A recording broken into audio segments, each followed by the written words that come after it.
Hello, and welcome to our show, Crooked Doctors. What we're going to do today is, we've been presenting, me and Mr. Doherty. Yes. We've been presenting week after week after week how we've been wronged and how other people have been wronged. And what occurred to us is we developed weapons, ways of protecting ourselves. Yes, we have. So before I get to, if you're out there in New York and you're being prosecuted by the Manhattan District Attorney's Office, by Mr. Vance's office, call me, because I got a 50-minute tape that discredits the Manhattan District Attorney's Office. And if I didn't have this to protect myself, they would be recharging me today with crimes. She'd be finished. Okay, so ladies and gentlemen, the Olympic Digital, here you go, Radio Shack. The Olympic Digital Tape recorder is your best friend. Yep. This is the best $50 you've ever spent in your life. Run, do not walk to Radio Shack. Yes. Run, do not walk to B&H. B&H is the best price. B&H is the best, okay. They have the best prices. It's about $49. And you never, ever talk to an attorney without this in your hands. That's right. You never, ever, ever talk to an attorney without videotaping him. And I'll show you in a minute. One of my friends who's a 911 first responder, and he is suing for compensation for the poisons that he inhaled and ingested that made him sick, never has a conversation without his attorney, never has a conversation with his attorney without having a tape recorder in his hand. Right. And his attorney says, it's okay if you tape record me because I'm not doing anything wrong. That's the attorney you want. That's right. The attorneys you don't want are the attorneys that I'm dealing with. Nothing to hide. Okay. So what we're going to do is we're going to talk about, we're going to go over a few techniques that protected us. And then if you're in Manhattan and Detective Cologne is a police detective from the 34th Precinct who's involved in any of your cases, you call me, Lydia Radin, and I will discredit him. If you are being prosecuted by the Manhattan District Attorney's Office, you call me, Lydia Radin, and I will discredit them until they start doing the right thing. That's right. In my case. Mm-hmm. And this is 50 minutes. It's going up on YouTube to protect me. And this demonstrates, once again, that the Manhattan District Attorney's Office has no plausible deniability. That's right. Now, let me just turn this off. Now, from your case and from my case, your case is in Jersey City. In Jersey City, yes. It was last week. As a matter of fact, my trial was last week. On September 10th. Yeah. I just for a second, what we need now, what we're finally getting, we're getting court victories. We've got legislation on the horizon, and this is a huge plus because we haven't been getting much traction, and now all of a sudden things are starting to explode. Amazing. We got victories. They're not total victories. They're not total victories. And I'm not the battle is not the war, but it was court victory was an extremely important battle, folks. Understand that. And having a new state law proposed in New Jersey by Senator Bryan's, by Senator Brian Stack proposed a new law. These aren't total victories. We're not completely happy. But before we get into those details, if you're watching us in Manhattan, in Brooklyn, in New York City, and if you're watching a stream live over the internet, you need to know the kinds of things that we learned. You need to learn from our mistakes so you don't go through the hell that we went through. That's right. So what's the first thing that you can do? And I've had friends who are fighting criminal charges now. What's the single best thing that you can do if you go into a courtroom? Before you answer, they did to you during your trial what they did to me. You saw it firsthand. Right. Very, very interesting. The first thing they're going to do is empty the courtroom of spectators because they don't want witnesses. Right. They don't want no witnesses. Right. No, well, they have a right to be there. You ask people to come to court with you, and you ask people to come to court with you with great big legal pads because the transcripts can be changed. And we've seen court cases where where keywords and phrases are changed. That's right. So manipulated, yes. So if you have to outright changed, we have anecdotal information, and people have reported to us that their transcripts were changed in other contexts. That's right. But the bottom line is they can and will change the court transcripts. The court transcripts were changed in my case. I was shocked. So now when people call me up and ask me for advice or help, what I say is, if you have to go to a courtroom, make sure you bring people with you. That's right. As many people as you can. When they attempt to empty the courtroom, you say, these people have a right to be here, and you want as many people there as possible. Yes, indeed. I couldn't believe this is September 10th, 2012. Yes. We're in a landlord-tenant court in Jersey City, and they're emptying the courtroom from spectators. No, this is a recent development. I have a partition where they keep spectators outside, so I don't know why this is. Yeah, what they do is they have the courtroom proper, and then they used to have a bunch of people in the courtroom proper, as you said. There's the courtroom proper, and then there's a glass. A glass partition. Right, and then there's more spectators, and you can watch the judge on television. Yes. But they actually came and asked people to leave, and we didn't want that. We want people in the courtroom. So if you have to go to court, you ask as many people to come with you as possible. You ask them to bring great big legal pads. And you don't make a secret of this. You stand up in there and you say, Your Honor, in the courtroom, you can see that I've asked neutral, objective witnesses to come. No, what's beautiful is in my trial, there was Lidya Radin with her note sheets in front of everybody, in front of the judge, and it was outstanding. It certainly made an impression, I believe. Taking notes, and they didn't know if I was videotaping anything either, and they weren't going to take any chances. So when you go to court, you bring great big legal pads with you. You tell the judge, you tell everybody involved, oh yes, all these people here are taking notes. They're going to be cross-referenced. So if anybody thinks they're going to be changing words and phrases in the transcript, we have neutral, objective people here in the courtroom to protect us, to make sure that doesn't happen. And yes, you really do have to do this, because if you don't, they can and will change the transcripts. Sure. That's the level of hostility. That's how malicious the court system is today. Now, I have friends who are fighting false criminal charges. Okay. And they've been to court. I got to tell you this. They've been to court a number of times. There was a point where there was a question, I think, by the judge. And in my trial? Not in your trial. Okay, go ahead. This is another. Some folks called me and asked me, for some help and some advice. They said, this is what you do. You get as many people to come into that. They're fighting false criminal charges. Right. You get as many people in that courtroom as possible. You get them with great big legal pads. You tell everybody in sight that these neutral, objective observers are taking notes. They are. Detailed notes. Blow-by-blow notes, and that all those notes are going to be cross-referenced. So don't even think of changing the transcript, okay?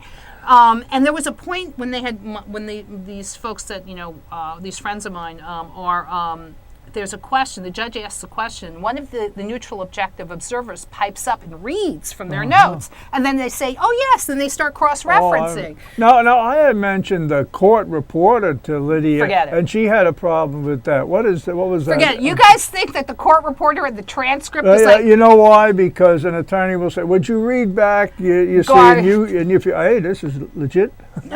Garbage. People think that, there's the court transcript, like it's Fort Knox security. The court reporter takes the audio transcript home and types them up. Believe me, there's no security with that transcript. Oh, okay. Okay, so you make sure you get your own people in the courtroom who are taking notes, because you can't depend on the court reporter. And my transcript was changed.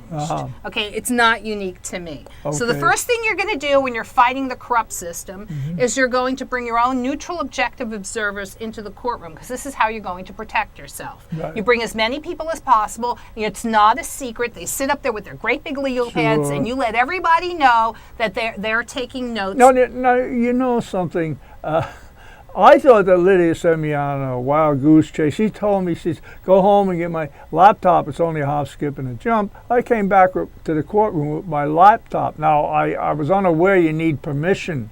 And the reason why I sent... They were concerned over this, that she had a laptop and everything, and it was a concern, was it not? No, we had one of the things, we had the landlord in Bill's case released evidence, which we're going to make, the landlord in Bill's case released security camera videos, Yeah. and we're going to be making DVDs and handing them out Yeah. to the lobbyist and All kinds of people coming in and out of the building at Right. all times. And that's the landlord's thing. So Bill just won his landlord-tenant case.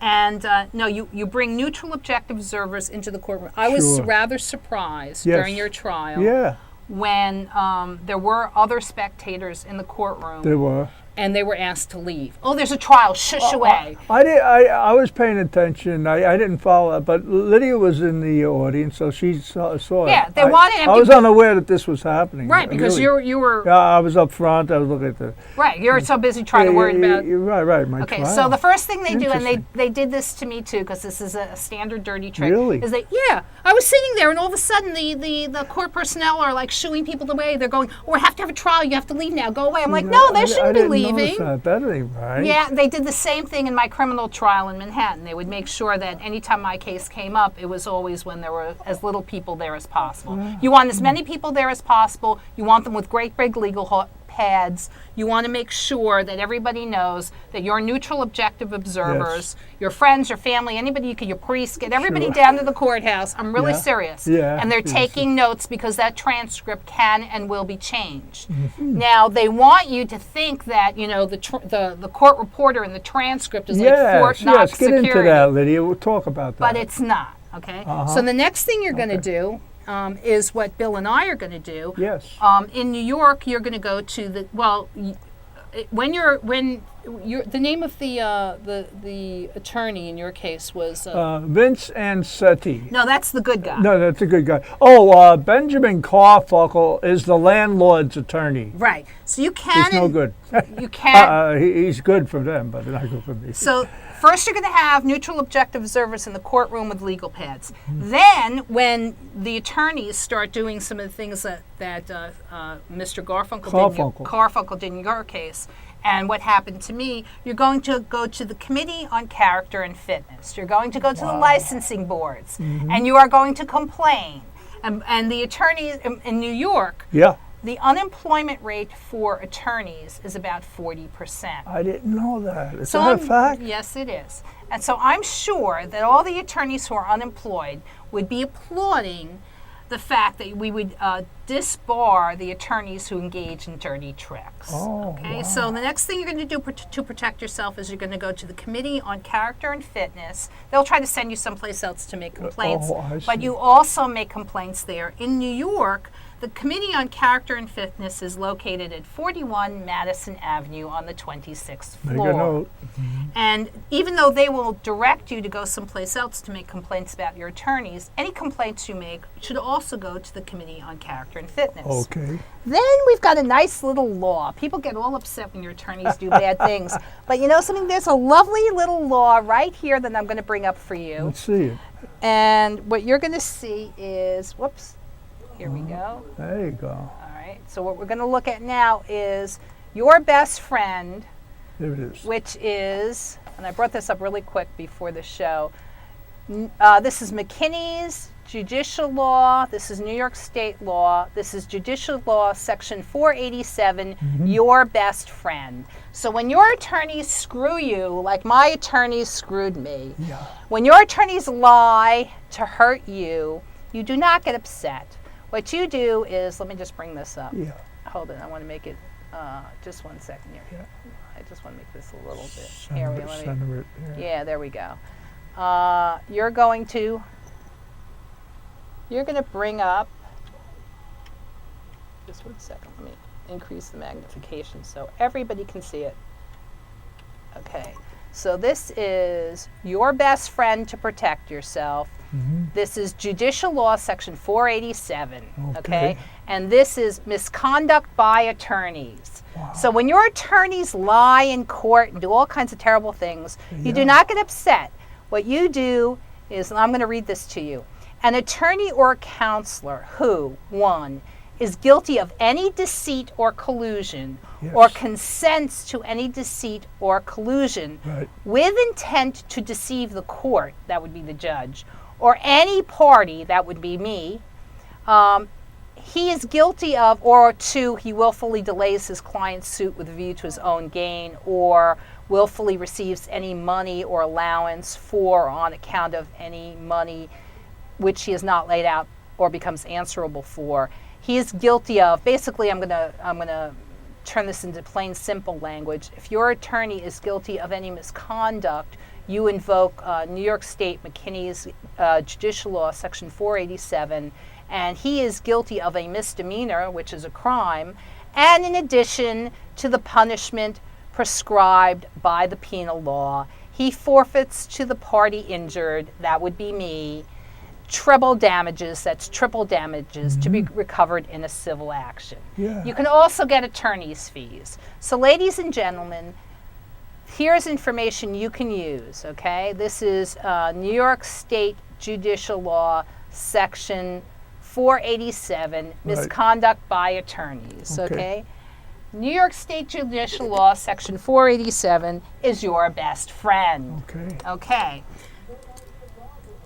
If you're using Judicial Law Section 487, I got to find out what the code is in for New Jersey.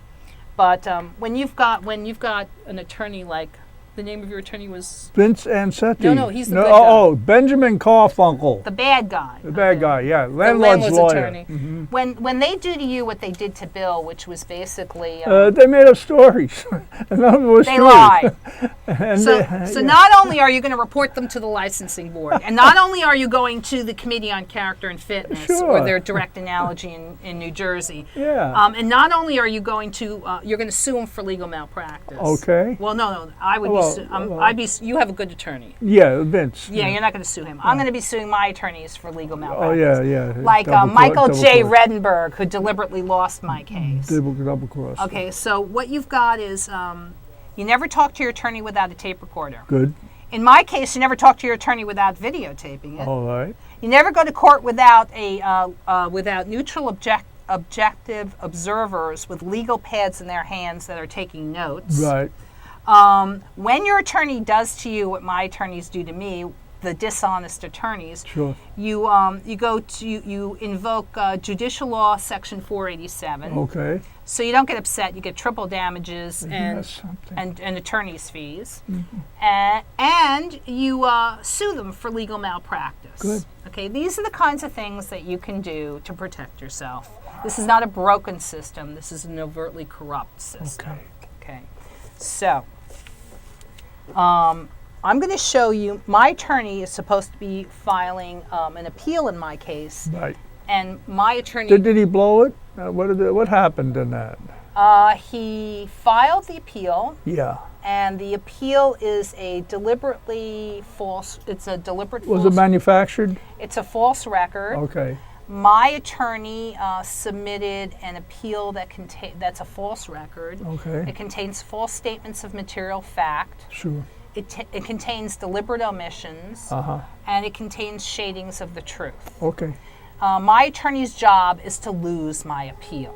Why would that be the case? Why would your attorney lose? I mean, I understand these are hypotheticals, but no, he's doing it deliberately. In fact, I'll give you why is my attorney working so hard to lose my case? Exactly. Because the consequences to the crooked doctors at Yeshiva University are so great. Severe, yeah. That gives you an indication of how much pressure he's under. So what I'm going to do is show you an example of how, and these are the criminals in your neighborhood, how Yeshiva University on the Upper West Side, this is West 188th Street in Washington Heights, falsified my transcripts. And your attorney is in on it. My attorney's helping them do it. Oh, wow. Let me give one clear-cut example. Oh, by the way, I went through the litigation points with Mr. Mahoney. Yes. He's down at the Manhattan District Attorney's Office. I got 50 minutes and 26 seconds, and I will be putting it up on YouTube so everybody can listen to it. Okay? And by the way, I don't have to go through all of this because if you go to... Your website? Or? If you go to YouTube, which is the Crooked Doctors channel, what you're going to see is this is where I'm putting everything. Right? Let me just increase the magnification. And what's very frightening is that so if you go to YouTube and you go to my Crooked Doctors channel, this was videotape Yeah. of last week's show, Right. where attorney Anthony Lombardino Yeah. confirms a fax. He got a fax from Mr. DiChiara. That's my attorney. Well, who I saw filed the that appeal. tape. I saw that tape. That was incredible. Right, and what it shows here is that I go down to Mr. Lombardino's office, and they take out of my file a fax. That fax from January, Mr. Lombardino is authenticating that fax, and you see me during this tape where I say, they take the fax out of the file, so I can't be accused of forging it. Okay. And I run the fax past Mr. Lombardino, and I say, look, this is the fax you got from Mr. DiChiara, yes. Right. This was in January of 2011, I yes. remember that, yeah. And if you turn the page, this is the police report from 2005 that shows that Detective Cologne lied on the witness stand. Okay. To wit, my complaints about Yeshiva University came first. They were for fraud, not for aggravated harassment. Right. And the reason nobody wanted to do anything was because the consequences to Yeshiva University are huge and irreversible. So if you go to this Crooked Doctors channel, what you're going to find, and you scroll through these videos, what you're going to find is a video that I made before I was illegally incarcerated, where I put my motion to dismiss in District Attorney Cyrus Vance's hands. And in that motion to dismiss is an example of how Yeshiva University did not comply with a valid subpoena. And when they don't comply with a valid subpoena, They're liable. yeah, not only are they liable, but when Judge Simpson and Judge McLaughlin refused to enforce the valid subpoena, that's a crime. Okay. And when the school refuses to comply with a valid subpoena, and by the way, I do have videotape of my attorneys Yes. acknowledging that. I saw that. When the school refuses to comply with a valid subpoena, you don't convict the innocent person. That's right. The best thing that could have happened was a mistrial. Right. Okay, so you'll see me put the motion to dismiss in Mr. Vance's hands. This was when he was the new district attorney, and this was his first town hall meeting in Washington Heights. So you don't, I mean, if you think about it, it's simple common sense. Sure. You don't, there's a subpoena to the school, and the school refuses to provide, comply with the subpoena, you don't convict the innocent student. Exactly. Okay, that's sick. So once again, if you're being prosecuted by the Manhattan District, this is going to get me killed, you know that. Oh, Lord.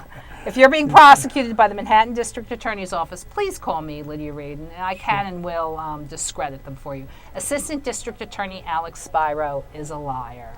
Okay. Michelle, his trial supervisor, ADA Michelle Bayer, she's a liar. Okay. Okay, so let me just show you this one example of my appeal.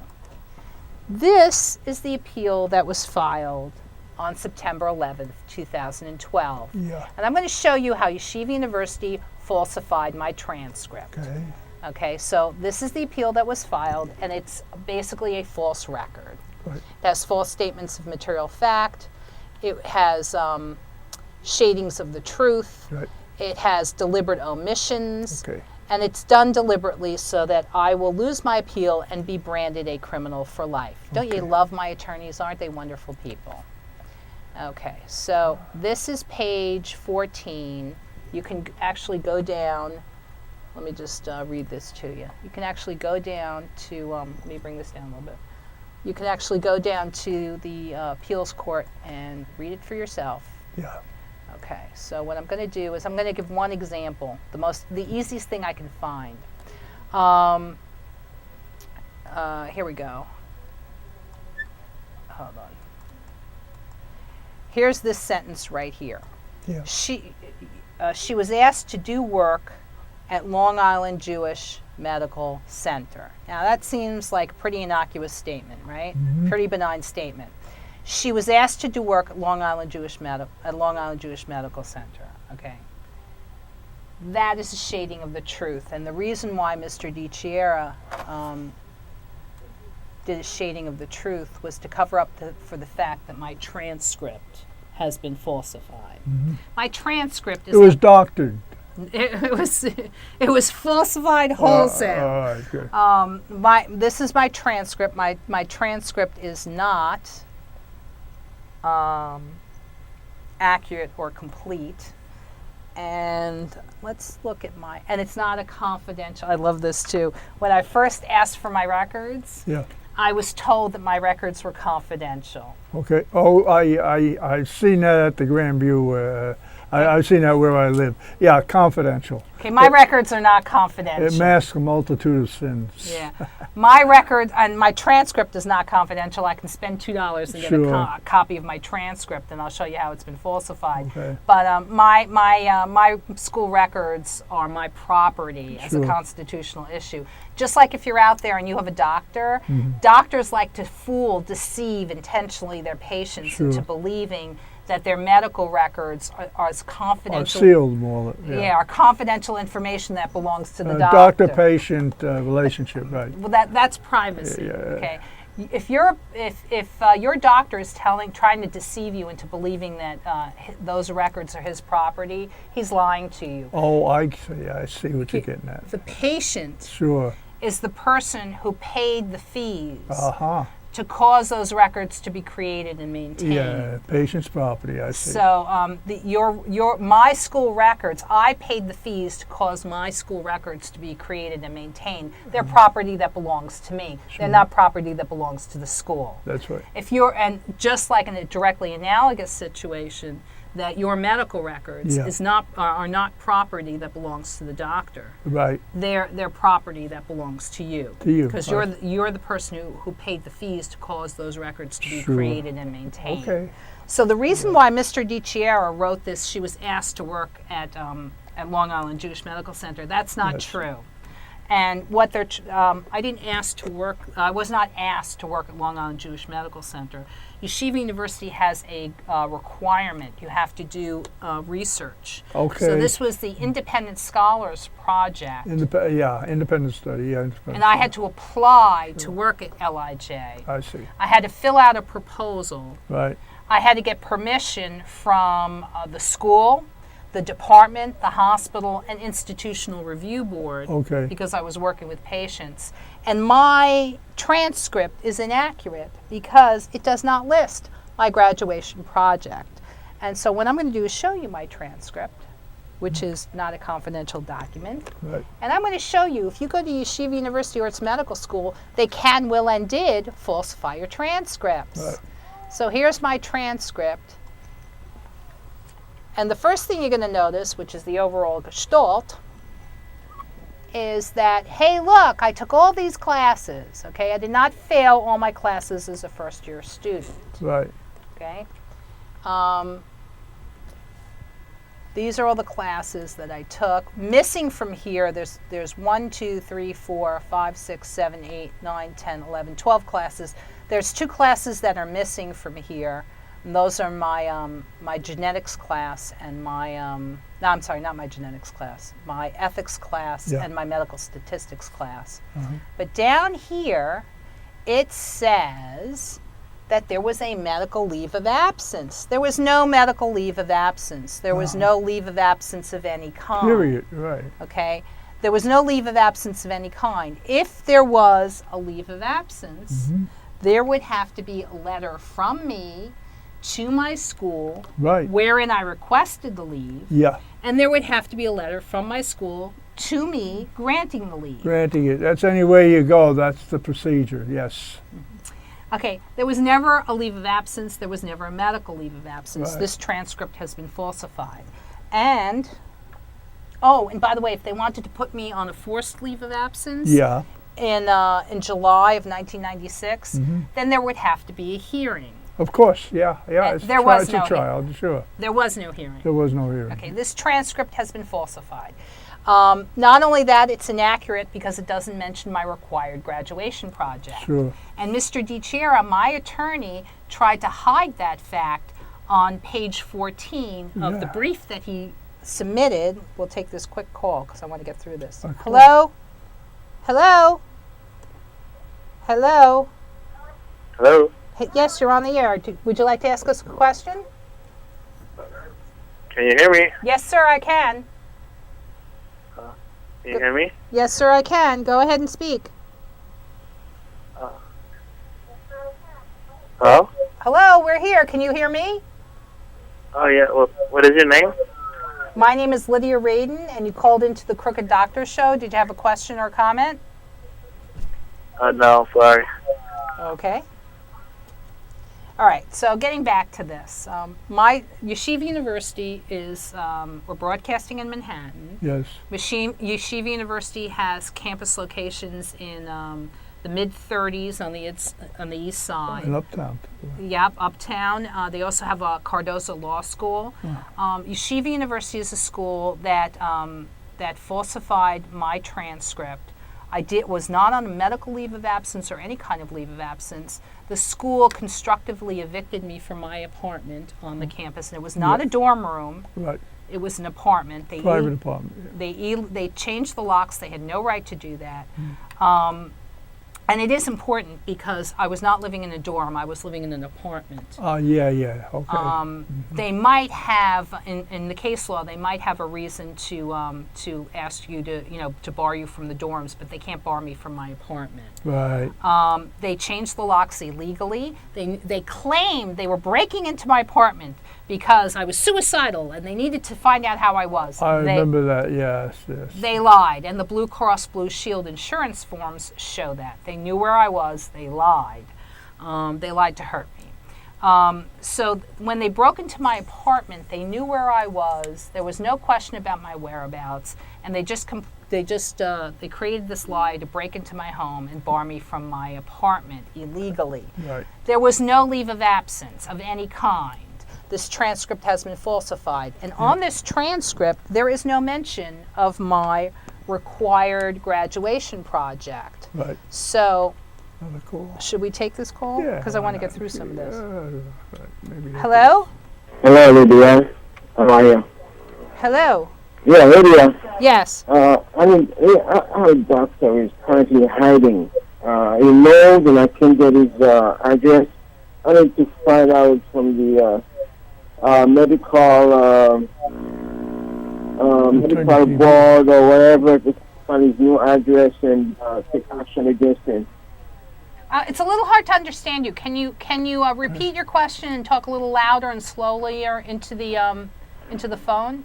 Okay, I need to find out where from the medical board or the Department of Licensing where I can get access to this doctor and tell them his new location.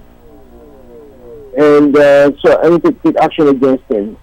Do you want to take action? You want to take action against New York? I'm sorry. You want to take action against the doctor? Is that what you? Yes. You want to sue your doctor? Yes, exactly. Okay. I'm not. If I were you, I would. What's your question to me? I just need to know, you should know the phone number and address to wherever I have to call to complain against him. Okay, if you want to complain against your doctor, if you want to complain to the licensing boards, I actually have that information. But you can call the New York City Health Department, and they will give you the contact information for a field office, and you can complain about your. Actually, that's a very good thing to do too. Interesting. So not only should we be making complaints to the licensing board for the lawyers, but yeah, if you call the New York City Health Department, they'll tell you where in Manhattan where you can file a complaint with your. And I'll make a note. So next week I'll show you. I'll show you how I call them and the information they sent to me. Sure. But you call the New York City Department of Health and say you want to complain about your doctor, and they'll give you the contact information for field offices, and they'll send you a complaint form in the mail. Okay? Okay. And definitely complaining, and you can ask for a hearing. Drag the doctors in front of their hearing boards. And also, if you want to arm yourself, go to your local public library and look up New York State law, McKinney's Education Law, Section 6530. And McKinney's Education Law, Section 6530. I'll also post it next week. These are the laws that doctors have to comply with. So, All right. for example, if they're out of compliance with any rule, regulation, or law that governs the practice of medicine, go through, and I'll go through it on my show next week, where you complain about the doctors to their licensing boards, and how you can use McKinney's Education Law, Section 6530, to protect yourself. That's what I'll do next week, and I'll show you. I actually have McKinney's Education Law, and if you go through and read it, you will see that there's lots of laws there that protect you against crooked doctors and profiteering by crooked doctors. So if you go to any public library, there's a set of black books. They're McKinney's Education Law, Section 6530. Go through them. They're an easy read, and use those laws to protect yourselves against the crooked doctors, and cite to those laws when you make the complaint and the licensing board. Okay? Okay, excellent. Thanks All a right. lot, Lydia. Thank you. So that's 2 more ways of protecting yourself. Put in both. Okay, so next week I'm going to bring all that information about where you complain to the licensing boards for the crooked doctors. And where you complain, and how you use McKinney's Education Law, Section 6530, to protect yourself against the crooked doctors. Do you want to get through this? Or? Hello. Lydia, darling, how are you? Good, we missed you. Been so busy, Ben. Well, my attorney, Mr. DiChiara, do not hire Mr. DiChiara. I don't plan on getting in any trouble in the near future. Yeah, well, you know something, to be persecuted for going on 25 years here. Ben, I know you're a good guy, so ask me a quick question, and then I got 20 minutes because I want to show the viewing audience, and this is really important. Okay. I just got a couple of questions. Sure, go ahead. One, why was Bill indicted for disorderly conduct? I He was not indicted. The landlord needed to create some. You just can't evict. Yeah, but what did they say he supposedly did? Did he take They didn't. a swing at the cop? I mean, what did they? You know, what was the disorderly conduct? There wasn't any. So when the cop got up there and we asked, Yeah, I understand that, but what was that original charge for? there were no charges. That's the point. They made it up stories, Ben. Also, you know, that guy last week on that tape you showed, that little old guy with the white hair? Yeah. That guy was your lawyer? Mr. Lombardino. That guy? That guy was a lawyer? He's practiced, don't laugh. He's practicing now, and he's dangerous to others. No, seriously. If when you walked into the office and you talked to that guy for 5 minutes, you said, gee, let me retain this guy. No, I didn't. See, what they did was they, during trial, they made up a reason. I'm going through this trial in late April of 2010. Yes. And they made up a reason I had witnesses coming, because at first what we were asking for the judge was, and I went there and I said, listen, I don't even know what the charges, I got a prosecutor's information that's blank. Yeah. I mean, how am I supposed to defend myself? I don't even know what the charges are. Sure. You couldn't tell by looking at that guy that you weren't going to get much help from him? Actually, he's pretty smart, even though he's elderly. But I didn't. You chased him down the hall with his cane. You know, I mean. He's been practicing law for 50 years. He's actually pretty intelligent. But I didn't retain him. What happened was, during my trial, they made up a reason to put me behind bars. I had witnesses coming in, and they didn't want me working with the witnesses. So during a break in the trial, if you're in the courthouse, the flow of traffic, like there's a breaks in the trial, and there are all these people. So I'm caught up in the sea of people, and I'm trying to go to where the window is because I want to make a phone call to someone who can help me, and and I'm trapped in the sea of people, like I couldn't move. So I'm going with the flow of traffic. That's unusual, because usually people are running away from you. And standing, I don't know, like 20 feet away from me is one of the complaining witnesses. Now I'm thinking, oh my goodness, there's an order of protection. I'm walking past this guy. He's standing by the elevator. I'm walking past this guy to get to a window to make a phone call, and I see him out of the corner of my eye, and I'm like, you know something? I just know with every dirty trick they're going to accuse me of violating the order of protection while I'm outside here in the courthouse. Yes, but I think they sell an app now for your cell phone that anybody who has order of protections against you, it'll show up on a little map on the screen, so you know to stay away from them. Well, no, but I mean, the guy's like 20 feet away from me, and I say in a loud voice, I say, and I use his name, and I say, I am not violating the order of protection. I have to pass you to get to the window to use my cell phone. So we're at. Would he have noticed you if you didn't say anything? No, to him? he was looking at me as I'm walking, and he's about to, and I see him out of the corner of my eye, and I'm like, I just know with every dirty trick, they're going to accuse me of violating the order of protection. I'm at the courthouse. There's no way that I could avoid this guy. I have to pass him in the hall. I stay as far away from him as I possibly Witness could. tampering. And it's not like I'm going up to him or approaching him. I'm like turning my body away from him. I'm like, yes, I see you. I am not violating the order of protection. What was it for, the order? What was the protection order for? I was supposed to stay away from him. I understand, but for why? Because this is my former dean of students, Michael Reichgott, and I'm forced. Okay, enough said. Go ahead.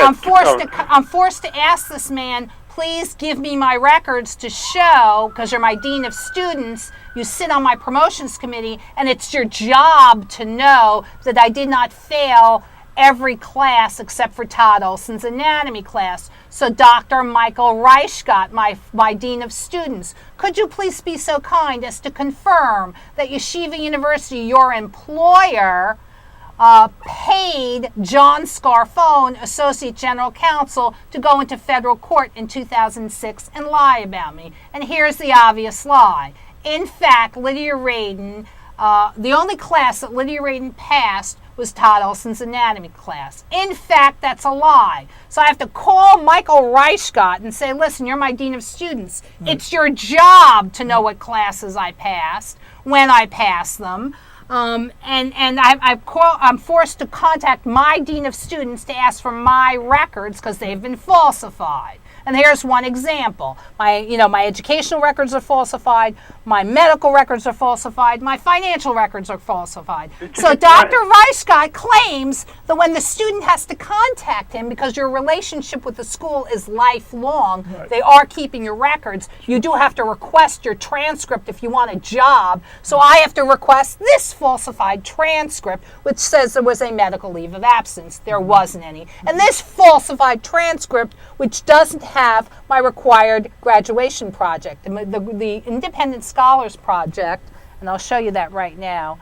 The Independent Scholars Project is a requirement for graduation at this school, right? So let's look at that, right? It's funny because I was doing a little research last week, and in Hebrew, the word Radin, which is pronounced Radin in Hebrew, you know what that means? No, tell me. It means nudnik. No, really. So I'm going to read, this is page 23. Go right ahead, feel free. This is page 23 of my college bulletin, which was in effect from 1993 to 1995. And yes, I have the other college bulletin, which came after it. And you have the Independent Scholars Project. Wait, let me take this down a little bit so we can see it. Okay. The Independent Scholars Project. Now, here we go. This is a requirement for graduation. And Mr. DiChiara glossed over this by saying, she was asked to work at LIJ. No, I had to fill out, and I'll show you next week, the proposal I had to fill out. So I'm going to, it's a requirement. And I had to fill out proposals. I had to get approvals. Here we go. I'm going to read this out. I'm surprised you recommended B&H Photo because no, they have really I think that place is owned by Yeshiva University. No, they have very nice Orthodox Jewish men there who are not trying to hurt me. And they've the got rabbis, great, right. They have always shop at the rabbis. Good store. They have great prices. That's right. You can't be beat. I'm not all this stuff is gray market, and they're probably not charging half the tax they should, but the stuff is good. All right, so I'm going to read this. Given the large number of students who choose to conduct research during their tenure at the College of Medicine, and the faculty's conviction... Could you widen that screen so it doesn't have to scroll back and forth? Yeah, this is the best I can do, actually, because we're a little bit limited. That's an Apple, right. You got an Apple computer, that's why. No, let's not badmouth Apple computers. Why not? We got to have enough enemies. Can't maximize that screen? No. Okay, here we go. Okay. I'm going to read this. Ready? Just shush. Okay, here we go. Given the large number of students who choose to conduct research during their tenure at the College of Medicine, and the faculty's conviction that such self-directed experiences help students to acquire knowledge and skills essential for lifelong independent learning, it is now required that all students pursue an in-depth study of an area of interest and to prepare a written reference report of a scholarly substance prior to graduation. Well, you did that. I had, and I'll show you more. I will show you the applications, the memos that we got from the deans saying, you have to fill out these proposals.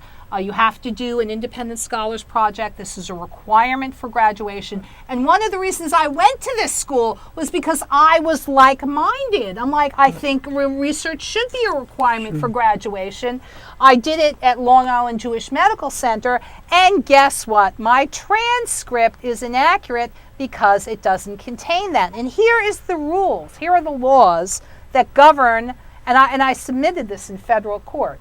I'm going to read to you the official compilation of codes, rules, and regulations from the state of New York, and this is the part that governs education. I like the way you translated that. When those people that ruined your, that made that paper of yours illegible, it was nice the way you translated that by. Oh yeah, the evidence. Yeah, that was pretty good. I was trying to do that myself. Yeah. Right. Actually, if you increase the magnification, you can almost read it. I'm going to read this. This is New York State law, which is controlling, and this shows that the school is. I'm going to read this. The institution, that's the school, shall maintain for each student a permanent, complete, accurate, and up-to-date transcript of student achievement at the institution. Okay. This document will be the official cumulative record of the student's cumulative achievement.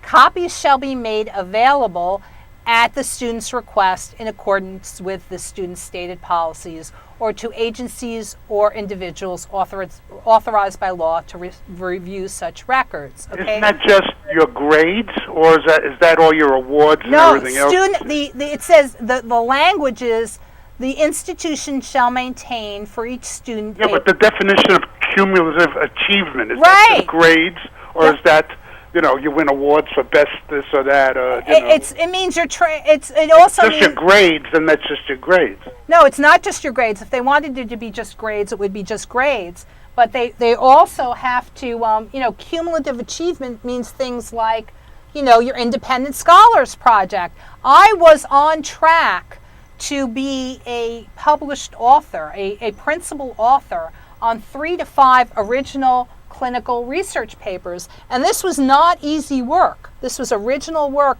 And not only that, it was in an area that was very challenging. I was talking to people about death. Before I went to medical school, I also did research and work in a very challenging area because I worked for Women Organized Against Rape. So I was working in the emergency rooms, and I was helping the doctors collect forensic evidence with the Johnson's rape kit, but I was dealing with victims who are victims of violent sexual assault. So these are two very difficult areas to work in. So it's not just I'm doing like these namby-pamby little research projects that are easy, or they're little reviews of the research. Nowhere on this transcript, which is deliberately falsified, do you see any report of my required graduation project. And the reason why it's deliberately omitted is because it directly contradicts Jimmy David, that's the dishonest, crooked doctor, the false psychological profile that my school wrote about me. So, and then of course we have my attorney, Mr. DiChiara, who's trying to obscure that fact in my appeal by saying she was asked to work at Long Island Jewish Medical Center. That was on your video, right? Yeah. Yeah, I saw that. But this is not that I was just asked to. First of all, I was not asked to work at Long Island Jewish Medical Center. I had to complete a lengthy application process to do my required graduation project, which should be on my transcript. Right. So, and in the beginning, and I got criticized for doing my project at LIJ because it's supposed to be a cushy suburban hospital. I didn't make the application to LIJ first. I made it to Jacoby first. Sure. And Jacoby said no. And that's when me and Dr. Rennie moved the project to Long Island Jewish. You think Jacoby's better than LIJ? It wasn't a matter of which was better. The reason I picked Jacoby Well, was... as long as it's got the J in the title, you're okay, so...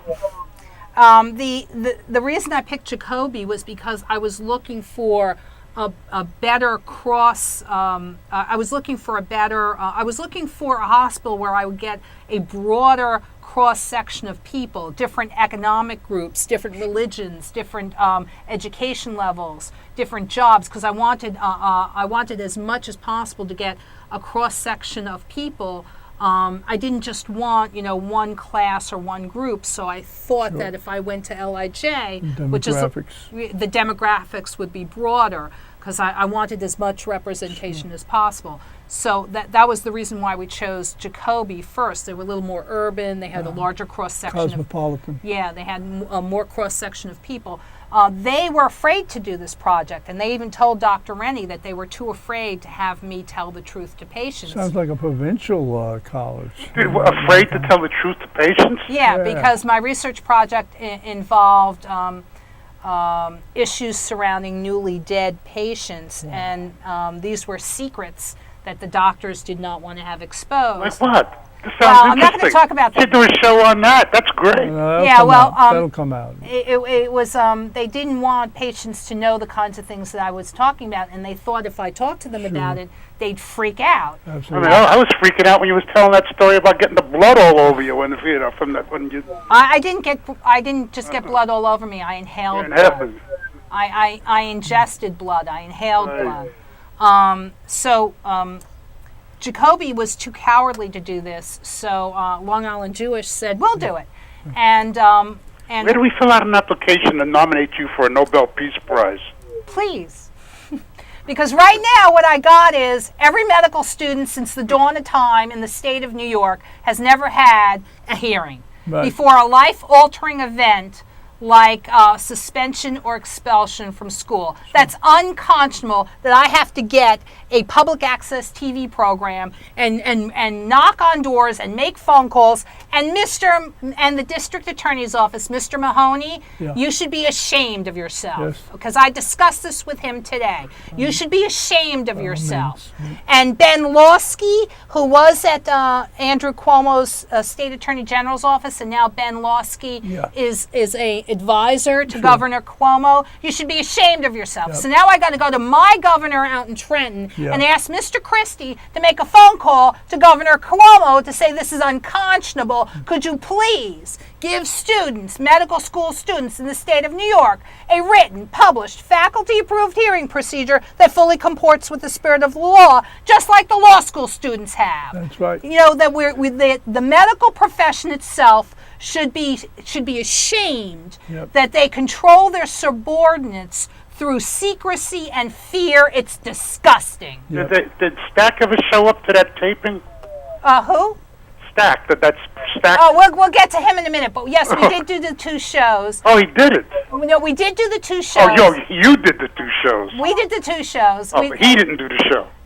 We got to talk about Brian Stack, but How about Ansetti? Did he show up? Senator Brian Stack. That's New Jersey State. Yeah, no, Mr. Ansetti is actually Mr. Ansetti wants to do more work with us. Oh, really? Right. Yeah, he does on other unrelated issues and on related issues. Tell me about Stack then. No, we'll talk about Stack later, but there is not much time later. I know, that's why I'm trying to get through some of this. Yeah. We How's did. Mrs. Povinetti, by the way? How's she doing? Send her my best if you talk to her. Okay? I will. Mrs. Povinetti, unconscionable. We'll talk about Mrs. Povinetti in a minute. But you were going back to the Nobel Peace Prize. Yeah. And this is a civil rights issue, and we got to get to Reverend Sharpton because every student in the state of New York has been denied a fair hearing since the dawn of time. This week we went to Newark City Council meeting. We did. And we need to say this together. Okay.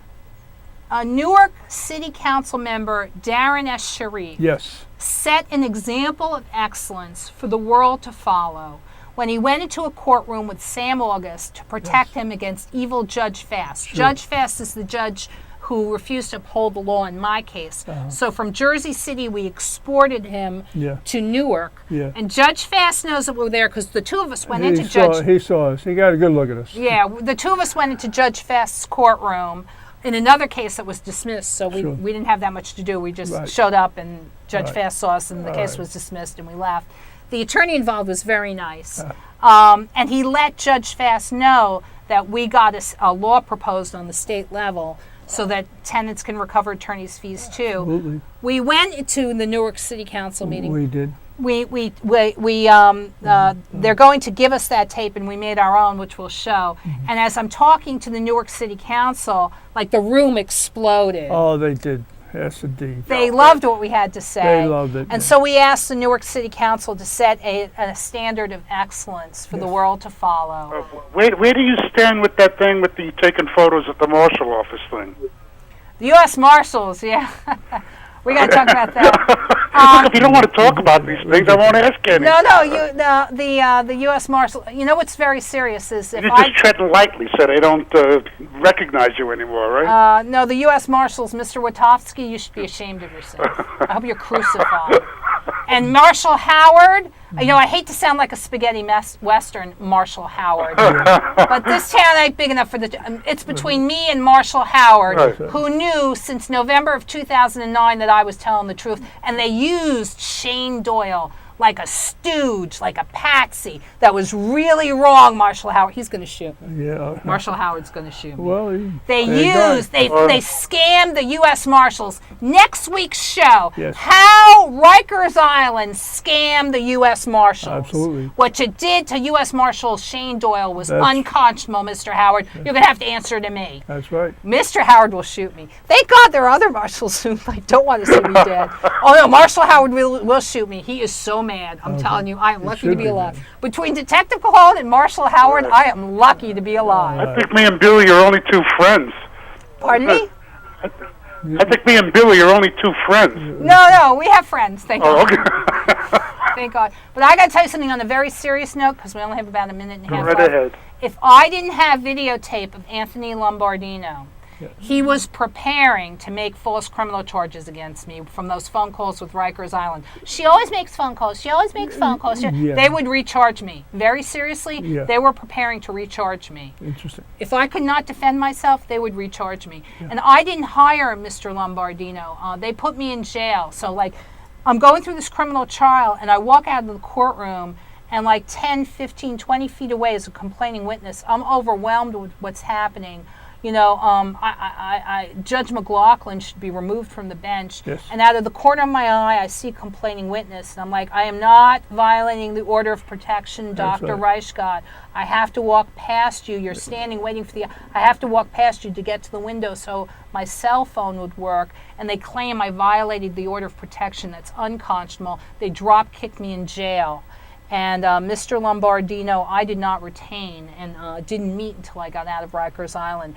He shows, though, that all phone calls from Rikers Island are tape recorded. And on those tape recorded telephone conversations, I'm telling my attorney how Detective Cologne lied on the witness stand. They've been involved in police corruption throughout. Okay. Nobody has more problems than you do. I swear to God, I've never seen it. No one has persecution like me. Dr. Garg was persecuted by Yeshiva University too, and he's lucky he has a career. The only difference between me and Dr. Garg is that they went after him after his third year. So he had so many really good performance evaluations that he was able to go on with his life. The problem with me is they started in the very first day. So if I had been able to hang on a little bit longer, it would have been harder for them. But, they almost killed me, Ben.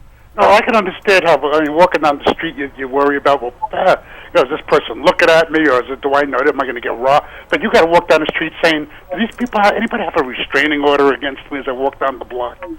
As I walk down the block, there's there's something I haven't really been talking about too much, but Well, I told Bill not to stand too close here. He's going to take a shot from somebody by accident. yeah, that's not a joke. Try I not told her for Christmas I'm going to buy him a Kevlar vest.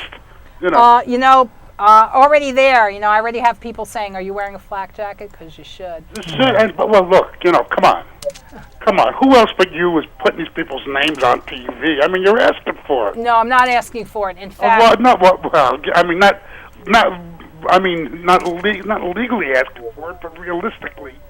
Realistically, if I wasn't doing this, I would never see the light of day. Yeah, but see, the problem is, though, you have so many enemies. It's not like if a wife gets killed, it's I'll blame it on the husband. With you, it could be 1,000 people. It would take a court 50 years to try to figure out.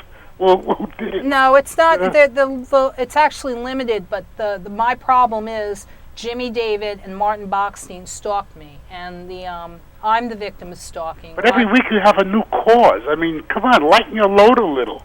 No, actually, it's That's a good point.